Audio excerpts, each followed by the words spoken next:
আমরা সকলে কিন্তু শীতের সন্ধ্যা বা সকালে পিঠা খেতে অনেক পছন্দ করি। শীতকালে পিঠা খেতে কিন্তু সবারই খুবই পছন্দ। সুপ্রিয় দর্শক, আসসালামু আলাইকুম। কেমন আছেন সবাই? আশা করছি যে যেখানে আছেন ভালো আছেন এবং সুস্থ আছেন।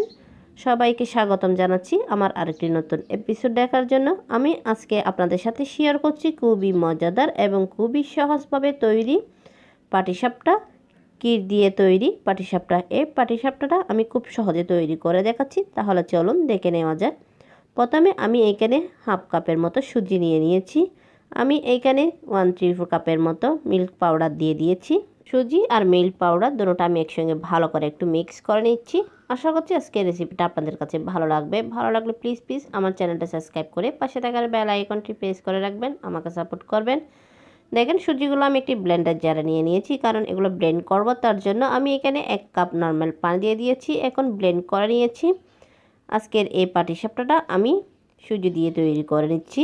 দেখেন আমি এখানে সামান্য করে খেজুরের গুড় দিয়ে দিয়েছি। মিষ্টিটা আপনারা আপনাদের পছন্দ অনুযায়ী দিতে পারেন, বা আপনারা চিনি দিয়েও এই পাটিসাপটাটা তৈরি করতে পারেন। দেখেন ব্যাটারটা তৈরি হয়ে গেছে পাটিসাপটার জন্য। আমি এখন খিরসাটা তৈরি করে নিচ্ছি। তার জন্য আমি এখানে 1 টেবিল চামচ ঘি দিয়ে দিয়েছি। ঘিয়ের মধ্যে আমি সুজিটা ভেজে নিচ্ছি।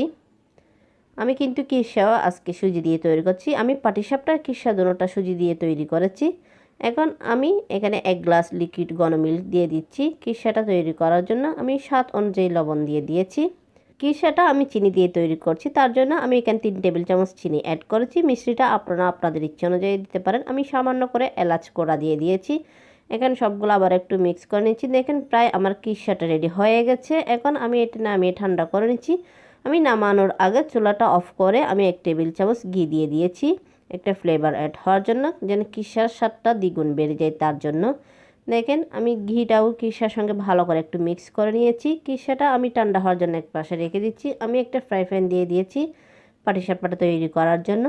দেখেন পাটিসাপটাটা হয়ে গেছে। আমি এখন উপর থেকে খিরসাটা দিয়ে দিয়েছি। খিরসাটা দেওয়ার পরে আমি পাটিসাপটাটা বাস করেছি, এটা বলার কোনো কিছু নেই, দেখে বুঝে নিতে হবে।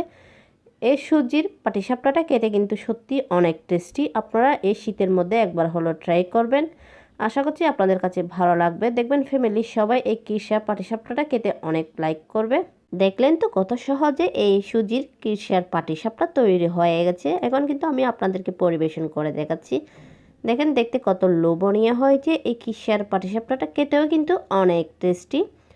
আশা করছি আজকের রেসিপিটা আপনাদের কাছে ভালো লেগেছে। ভালো লাগলে একবার হলো বাসায় ট্রাই করবেন।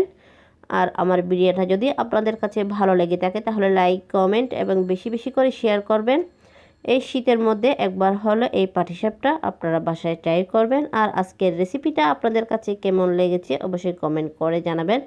আমি একটা পাটিসাপটা আপনাদেরকে ছিঁড়ে দেখাচ্ছি।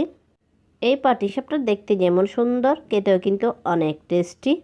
অনেক সহজ রেসিপিতে আমি শেয়ার করার চেষ্টা করেছি এই পাটিসাপটার রেসিপিটা। আশা করছি আপনাদের কাছে ভালো লেগেছে। আপনারা একবার হলো ট্রাই করবেন। পাটিসাপটাটা আমরা অনেক ধরনের খেয়ে থাকি, চাউলের গুঁড়া আর ময়দা দিয়ে, সুজি দিয়ে একবার তৈরি করে খেয়ে দেখবেন। এটা খেতে কিন্তু অনেক টেস্টি। তৈরি করা কিন্তু খুবই সহজ।